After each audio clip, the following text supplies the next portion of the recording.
I first had the idea for a novel about artificial intelligence in 1999. I was reading a book by Bill Gates called Business at the Speed of Light. And he talked of the future, that every business would have what he called a digital nervous system.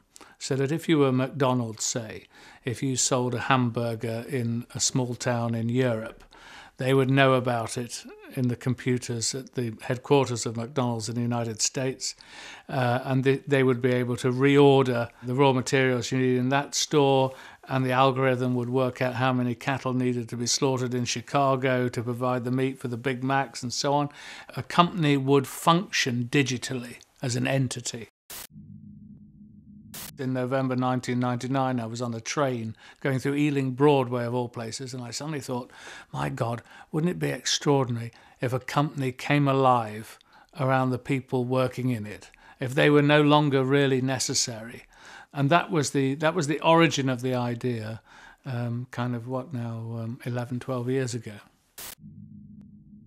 I'd met a man who was working for Citigroup, and he put me in touch with a company called Bluecrest, who were then in London. This is a very big hedge fund, something like $25 billion under management, half of it algorithmic, computer-controlled, half of it human-controlled.